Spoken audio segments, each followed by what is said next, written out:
Hey everyone, and welcome to the Diego Avilez music premiere. My name is Joseph Gallo. I was one of the producers for this project. Sean Gorham was the other producer, and he will be on the stream later on today, along with Diego Avilez, who was on piano, Dean Wicklax on percussion, and Zach Ritchie on guitar. So this production was created because of our internship class that we had to take over this summer. So I go to Appalachian State, or actually just graduating, but we had a project to do where it was a capstone internship. So we would have to go to a city, get an internship, and obviously because of the pandemic, all those plans changed last minute. So our teachers, shout out to them, ended up creating a class last minute for us. And we got some musicians together and made this production. So without further ado, I'd love to show you guys Vacilando by Diego Avilez and other musicians. And also on the comments, make sure you post questions, because after this, we will have a Q&A session with Dean Wicklax, who's the percussionist for this production, as well as Zach Ritchie, who is the guitarist. So without further ado, enjoy.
All right, awesome. So right now, I would like to introduce to you guys Dean Wicklax. He's right here on the stream. He was the percussionist in the video production that we just showed. How you doing, Dean? Hello, everyone. Doing great, Joseph. Thanks for having me. Yeah, of course, anytime. So guys, right now we're going to do a question and answer session. So make sure you guys post your questions on the comments, and we will showcase them. And we'll have Dean answer the questions. And when Sean and Zach get here, we will also have some questions for them. So, and Zach was the guitarist for this production. So, Dean, the first question that I have for you was, how have you coped with COVID as a musician? Just with this pandemic, you know, everything's been tough, and as a musician myself, you know, I know how it is. So, just kind of elaborate a little bit on that. Well, I have a day job, which is construction. So I have my own business.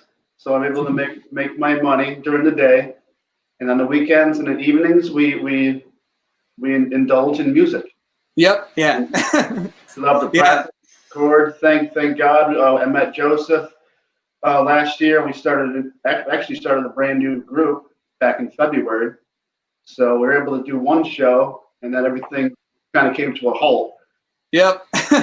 Yeah, one show in a garage, right? And I was playing bass. Had to do it last second, but we are fortunate enough to have our living room practice area, which is right here. Right.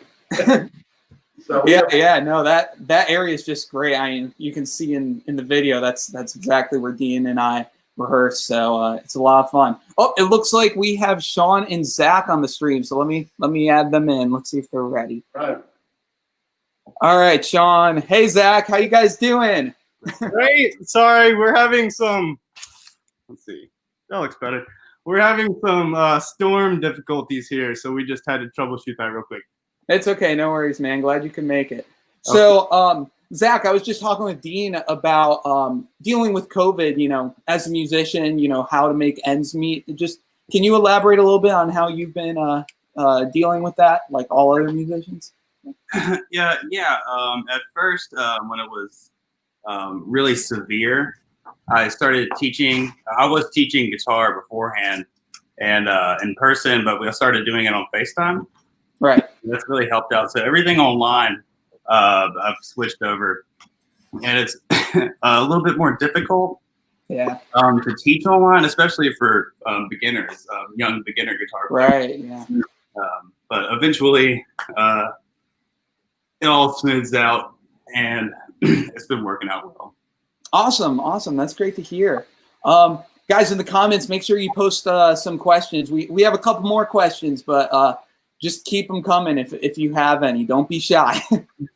So the next question was, you know, we all recorded this, you know, being socially distanced and everything, and you know, Sean and Zach hang out a lot, so they're fine. They're good with being socially distanced and everything. But how was the recording experience for you guys? And you know, Sean and I can elaborate a little bit on it because we recorded. But just as musicians, how was it being on the other end of the mic? It was interesting hearing somebody else, just somebody's previous recording that I haven't heard before, never met the person, you know. Right. Nice to meet you. He's also never met Diego, so this was the okay. Sweet. Yeah. But I really enjoyed it. I played that before, and I was actually just playing a mambo with a friend of mine a couple days before.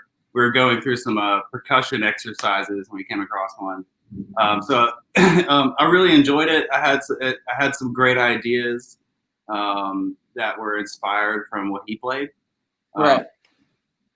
And the whole setup we had was actually my roommate's. Mine isn't completely set up right now, so we were working on somebody else's equipment, which was interesting. But yeah, not well. Yeah, as an audio engineer, I know it's like just constant different setups. It's can be tough to you know, adapt to that, but it's good experience. So, and Dean, how did you feel being on the other side of the mic when I was recording?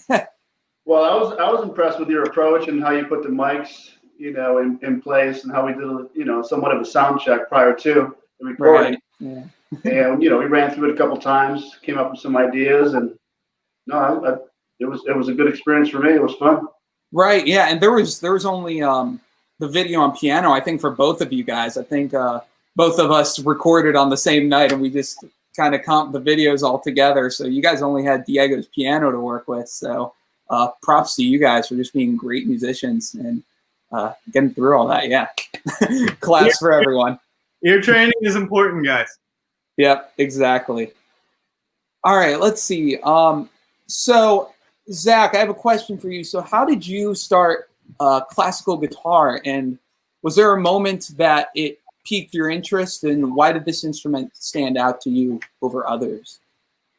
Well, I started out playing, you know, blues and rock and roll, as many guitarists do, and I ended up having an opportunity to study in high school with Patrick Louie in Greensboro, North Carolina, at Weaver Academy. It's a arts high school, and it was a great opportunity for me to learn music every single day. I had a guitar class every single day. And it really gave me a good technical background, and it also I grew to love classical music. You know. Awesome. Yeah, that's great. And Dean, same question with you. How have you started out drums and everything? What's your origins? Well, it was Sunday morning at my parents' house when we were kids.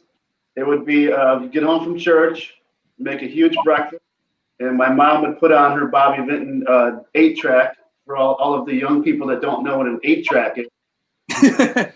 Before CDs, before cassettes, there was a recording on an 8-track.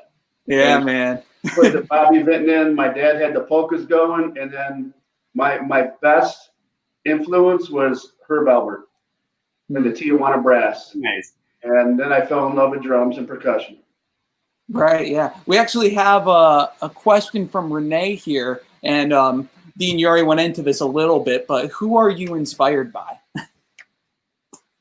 As far as music and drums, I think mainly I'm about the full band. I love horns. I love percussion.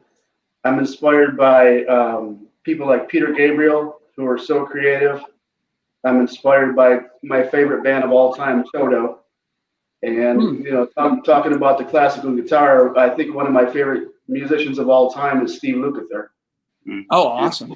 And he's one of my favorite guitarists, and, obviously a master of classical guitar and Spanish guitar and all the genres. But right. I love drums, and probably my favorite drummer is Manuel Cachet from Peter Gabriel. Oh, yeah. And, Simon Phillips. Simon Phillips always influenced me as far as, working on different beats and trying world music, world beats. Yeah. And same question for you, Zach. Who are the musicians that inspire you? And oh, there's so many. Yeah. Really, there are. Let's see.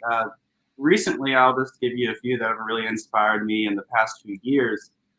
Being a classical musician, really, of course, good classical guitarists have inspired me, like Julian Bream, John Williams, and certain guitar players like Django Reinhardt, and some of my top favorites, John McLaughlin.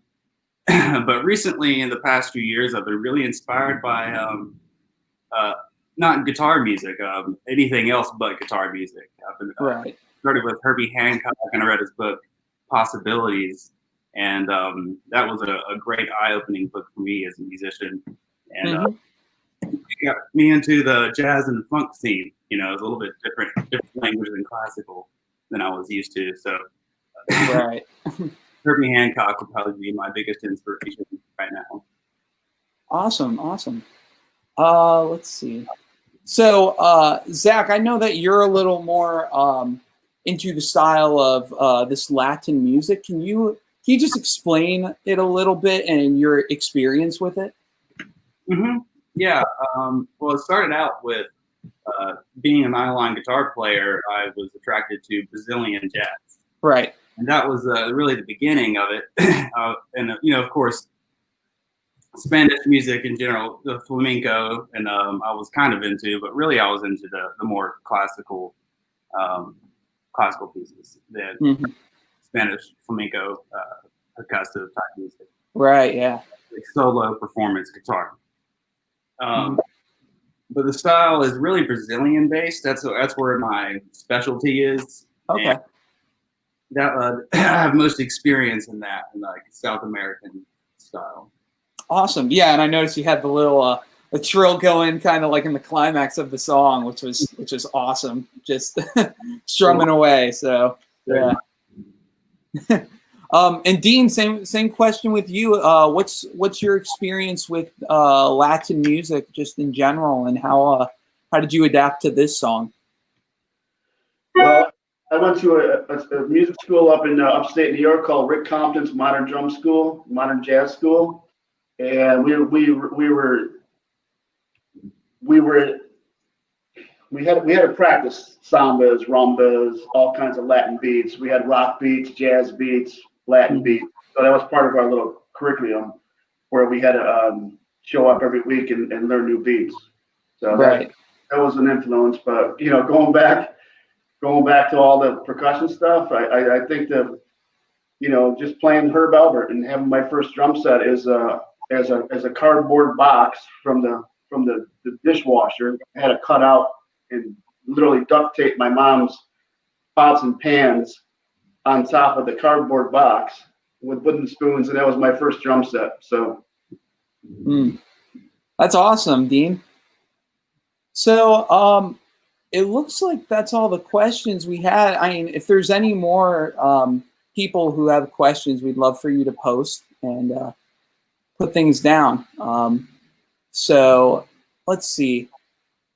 I guess it doesn't seem like people are posting any more questions, so we might just play the video one more time and just call it.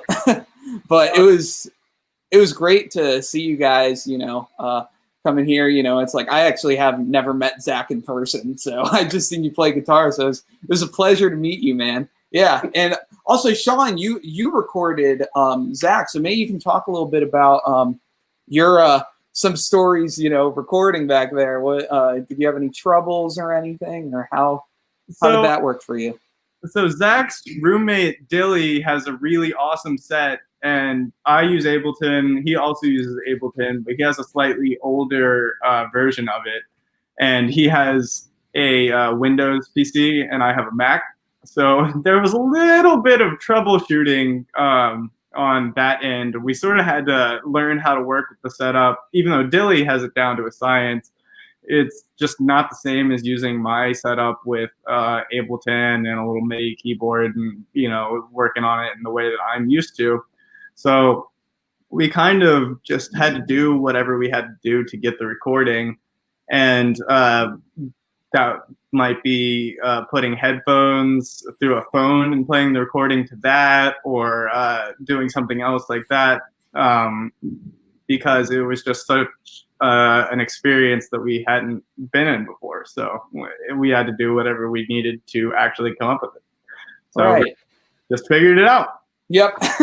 Dude, that's great. And yeah, pretty much the same thing went for us. And this actually leads into a good question that we got from the Hayes School of Music RFG studio, which I am presuming is our teacher, Scott Wynn, or one of our teachers. Our other teacher is Kim Wangler, so shout out to her. How did you align the audio and video from 4 different locations? So this is something that Sean and I, you know, we worked on, and musicians, obviously it was a whole collaborative thing, but everyone was pre-recorded. So it started with Diego, who was playing the piano, and he sent a video to Sean and I. And through that, we created a Google Drive file or folder, just showing, sharing it with all the other musicians. So Zach had could see all the files, Dean could see all the files, etc. Through that, then the musicians could put the video into their own recording and play the music with that. So then we received all those videos and then obviously recorded the audio. I have a couple of microphones that I put on Dean's drum set that he's sitting at right now. And Sean, you know, put a mic on Zach's guitar, and we just aligned that with the videos. And then we used Adobe Premiere for our video editing. So just adding layers and putting the videos together. And it was really fun adding those cuts to the music, as you can see at the end of the video. And we'll play the video one more time at the end of the stream. But just putting those cuts together was a lot of fun, just kind of to the rhythm of the music, just created a cool thing. So, and fortunately, since this was a mambo track, the piano was so involved that there was so much rhythmic activity, we almost knew where to place it without even looking at it or using a metronome. Of course we did, but it's just that style of music. You can feel it.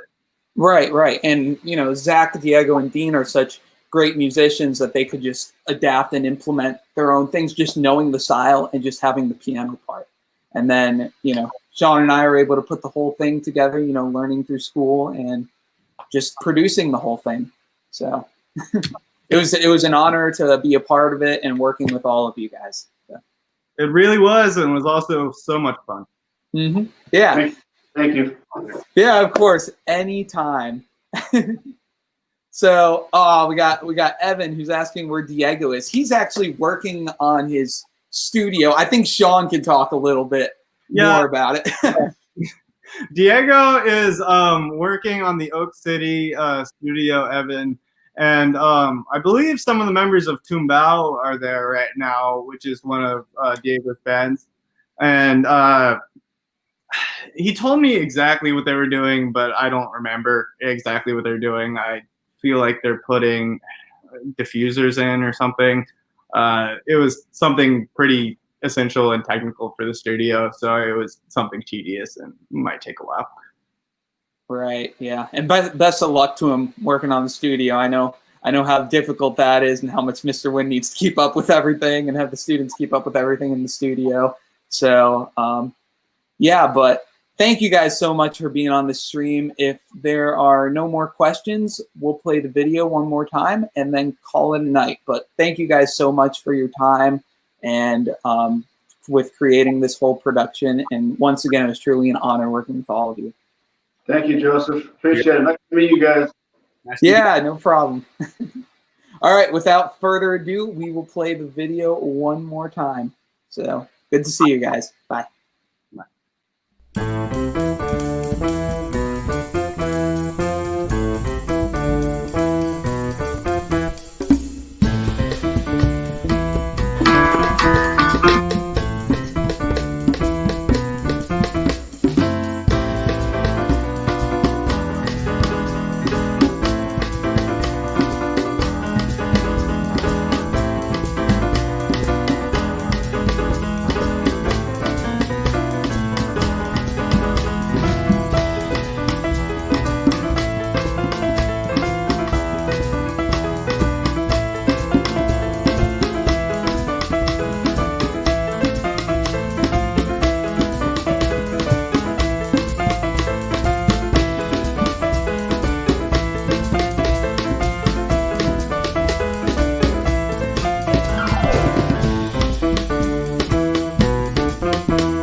All right, guys. So we actually noticed there were some technical difficulties, and there were quite a few questions coming through on Facebook, and they are not popping up on the interface that we're using. So I just got on my actual Facebook, and I'm just going to go through the questions here because we have quite a few.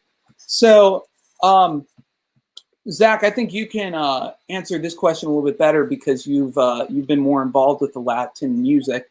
Even though you didn't write this song, have you written music in this genre by any chance?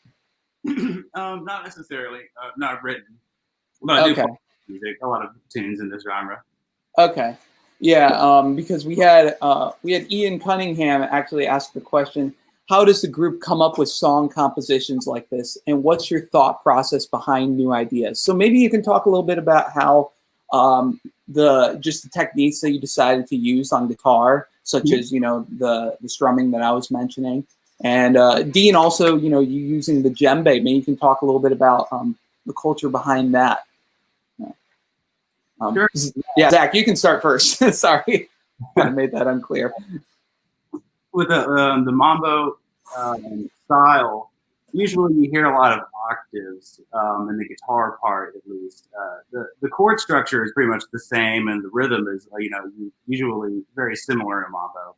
But the guitar part in particular, the octaves are very common, and usually you don't play on the downbeat too. That's what for as a guitar player, I just make sure to remember that when I play mambo. But I decided to, when I played the octaves in this tune, to kind of make it more of a legato melody instead of the more rhythmic element that it usually is in modern music. Right. Then at the end, the tremolo that I was doing, I was actually wasn't trilling, but I was actually playing an octave with while plucking the top three with the tremolo, just trying to hit that beat. Right. Okay. Yeah. Just to give it a bit of an effect on top. Yeah. Well, it worked well. I enjoyed mixing it. It worked well. Yeah. And for some clarification, those really, really tasty octaves were on that beautiful solo that you hear in like near the end of the song. For clarification. Right.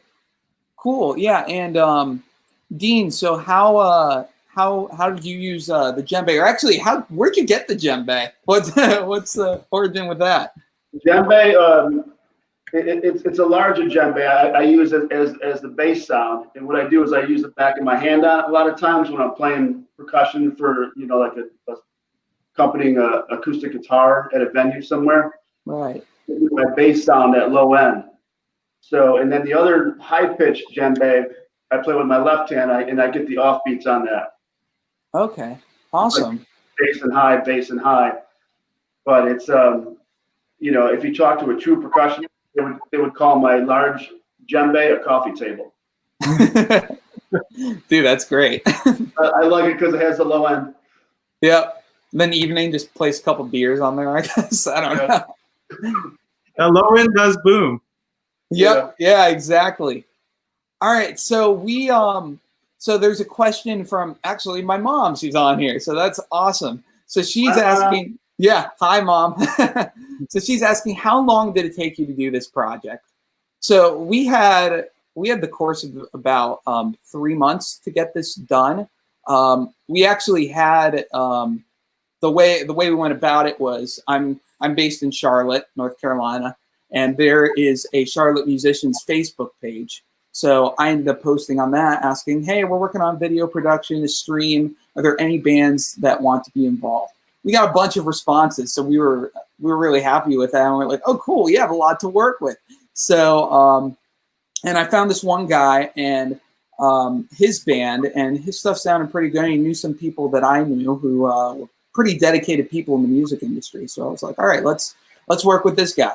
So we started working. We got a rough mix from him and everything. And then, unfortunately, he just stopped responding. He just ended up ghosting us. So this was about a month and a half in. So we had just another month and a half to get this production done. So we had to find musicians, and luckily we found Diego.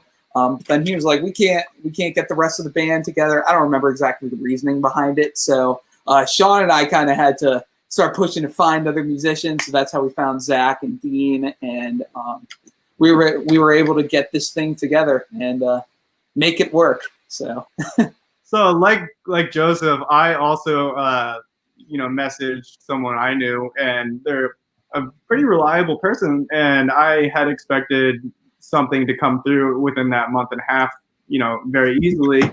But I had a similar situation where things got busy for them, et cetera, et cetera.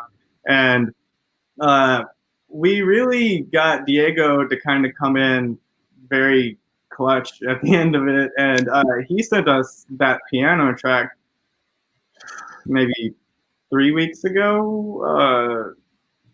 Does that sound right, Joseph? From now, I think it was a little longer than that. We have more time than that. We got it. Yeah. Yeah. Well, it was like a week or 2 weeks before the recording.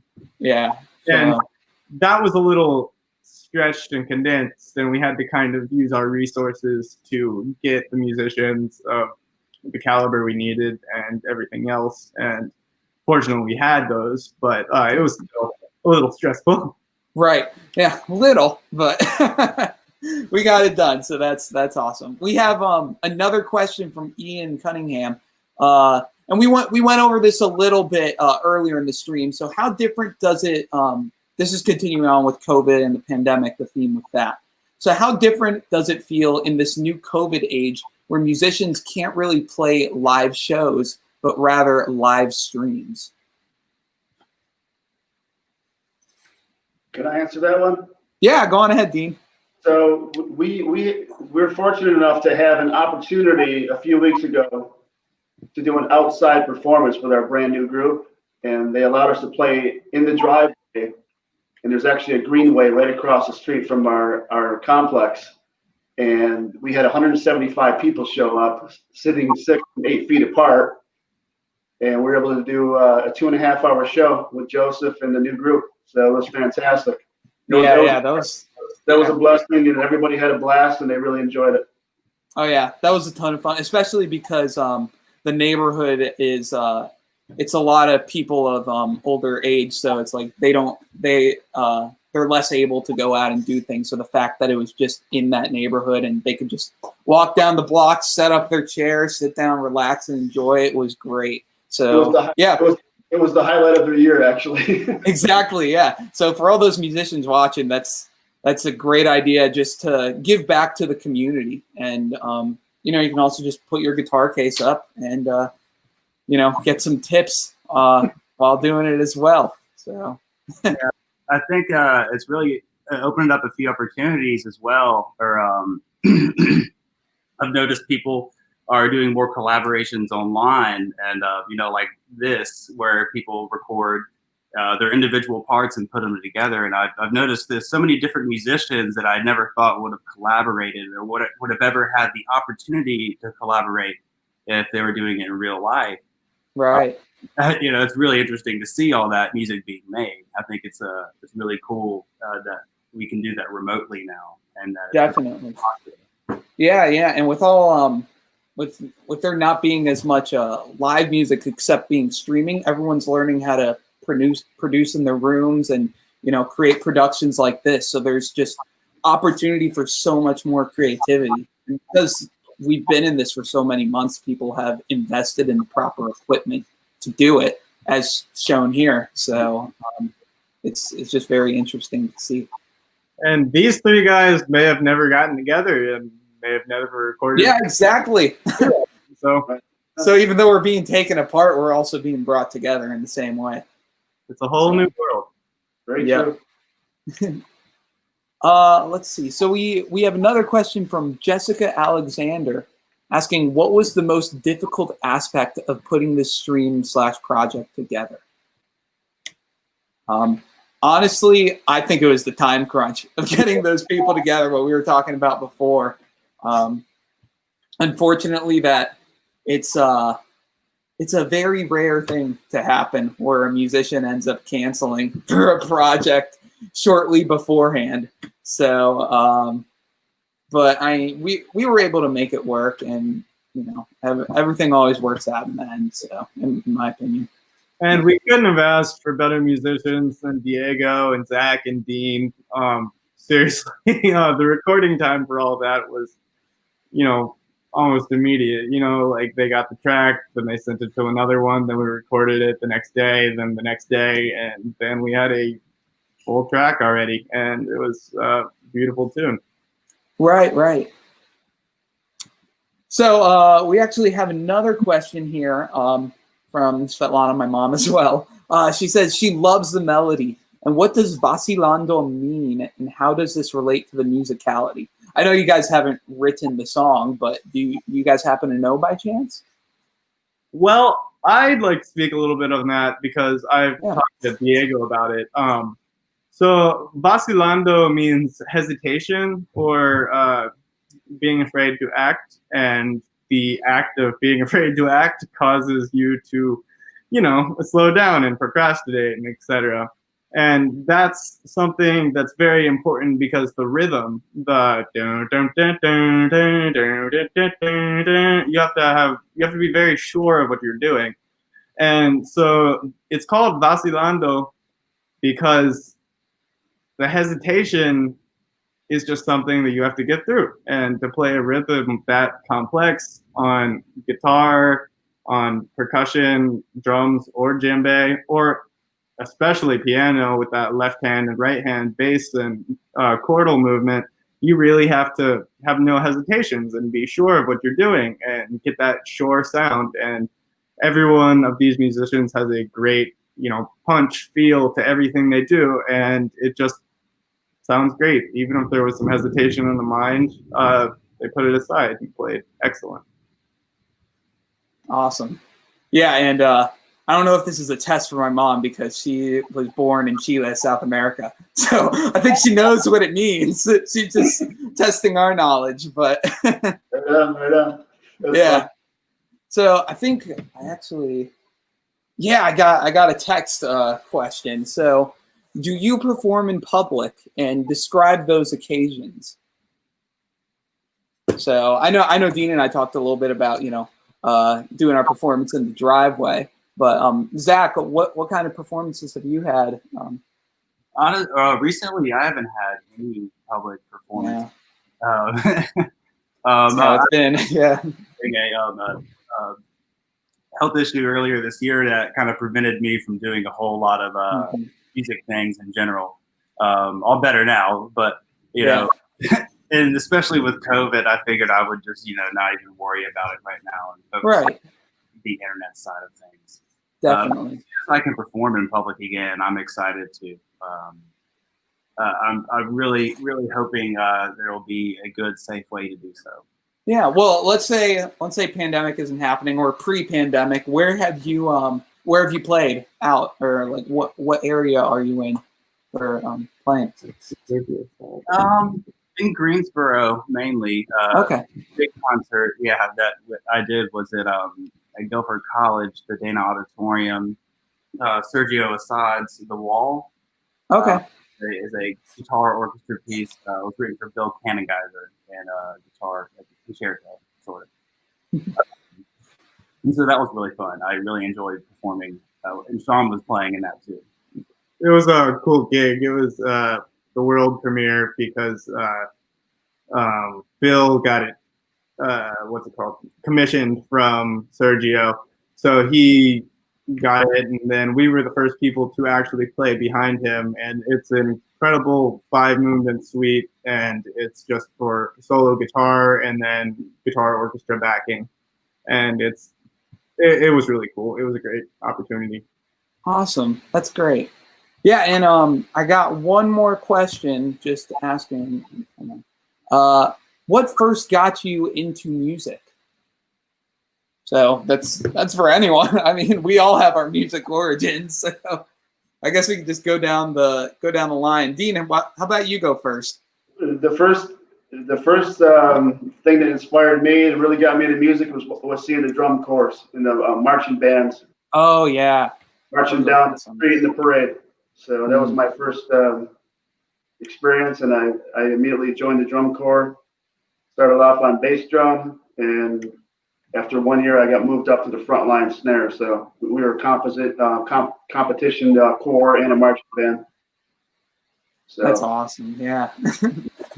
And it just all kind of grows there. It just starts out as a seed, and then you just kind of blossom to every different genre. So I couldn't get enough. I couldn't get enough of drums. Yeah. Everything awesome. Yeah, that's great. And Zach, what are your origins on guitar or classical guitar? I know you talked a little bit about blues and playing that starting out. Yeah, definitely. Well, the first music that I really got into was classic rock. Jimmy Page, watching Jimmy Page. Oh yeah. The guitar with the violin bow. That was the coolest thing. Dude, wow. Yeah. And I remember around the same time, I had a crush on a girl. I was in 5th grade. And I remember I was going to her birthday party, and her cousin, she was telling me that her cousin played guitar. My dad plays guitar, and I had a guitar at home, though I never played. It's the motivation right there. I told her that I play guitar, and so, yeah. So I went home. You had to learn. You had to back it up. Before I go to this birthday party. Yeah. I ended up loving it from there. Yeah. So. 3 basic chords real quick, and then just play a Beatles song or something.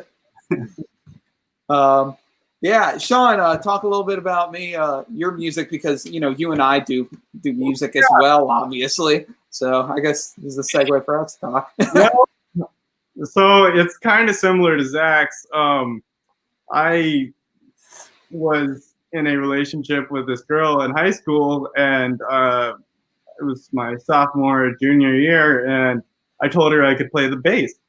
And there was an opening in orchestra for the upright bass and the bass guitar. I was like, oh yeah, I can do that. And it turns out the musical for that year was Footloose. So I learned some slap bass solos, some really fast licks, and the synth line for Let's Hear It for the Boy. Yeah. And played on electric bass. It was a lot more than I signed up for, and but I mean, it was perfect. So I've been in love ever since. Dude, that's awesome. It seems like musicians are built on lies, I guess. But yeah, and then how I started music, I started around 2nd grade, I think. There was this program here in Charlotte called Kinder Music that my mom signed me up for, and I learned recorder and glockenspiel, and learned how to read music through that. So I've just from recorder, my mom's like, well, next best thing is clarinet. So I learned clarinet from there for about a year. It was not my favorite thing. I don't know. It's the blowing instruments that are tough for me. So then after that, I stuck with strings, guitar, piano. I always sang, so always worked on that. And just when did you realize that singing was kind of, a beautiful instrument that you had? I don't really have that instrument. So, gosh, when was it? Like 3rd grade. For Christmas, I got a karaoke machine. I think I still have it in my room too. Wow. It's about like the size of my torso or whatever, and you can just like set it down. There's a screen on it, and they'd have CDs, and I'd put the CDs in, and then have the microphone, and there was like Aerosmith songs on there. It was like Aerosmith, and then I think Dixieland even was a song on there. Like it just went all over the spectrum. So I was just on that thing every day. Really enjoyed it. And then as I was going through music, my dad's a guitarist, so he doesn't do it professionally right now, but he always does it leisurely, and him and I have jam sessions and stuff. And he had all this music stuff, and we put it in this room that I have here, all this music equipment. He invested in music equipment when he was younger, and I did, throughout my life as well. And just through there was a PA system, and I have a bunch of CDs that I put in. Like, I'm into pop rock kind of stuff, so I put in like One Republic, Fun when they were a thing, Sam Smith, Beatles were a huge thing, and I would just jam out to those every day and just practice. So awesome. That was me with music. But this is a good question, actually. What's this? I also got this through text. What are your guys' favorite songs to perform? I guess we'll start with Dean again.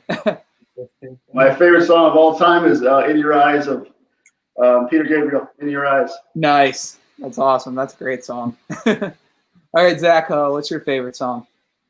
My favorite song to perform, probably "I Thought It Was You" by Herbie Hancock. Okay. We used to cover that in our group when we were in college, when I was at App State. Nice. And it was super fun because we had the vocoder and everything, singing the robot voice lines in it, all disco like. It's super fun. Yeah. Right. Yeah. So it's really cool when I can kind of sing, even if it's yeah. Kind of, yeah. Uh-oh. Yeah. All right, Sean, what's your favorite song, man? Honestly, I thought it was you. It was great. I got a slap, you know. Yeah, dude. So I'd never played with a vocoder before, so I was like, Oh, yeah. "Oh, I'm playing with the robot. That is the coolest thing I've ever done." Yep, yeah. Those digital instruments are always fun to think around with. So He's also fun to jam with, so that's part of it. yeah, definitely. And my favorite song is "Somebody to Love" by Queen. I always play it out live.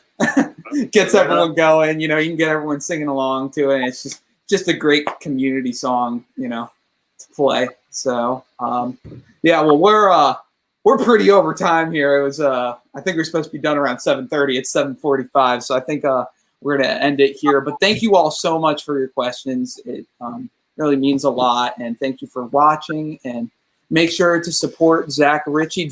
Zach, do you have any social media or anything like that? I'm sorry, can you repeat that again? Coming out soon. Oh, okay, awesome. So yeah. I'll have Sean, some. you're gonna take care. If anyone wants to get to me, Sean Gorham at pretty much anything. Yeah, just message Sean on Facebook right there.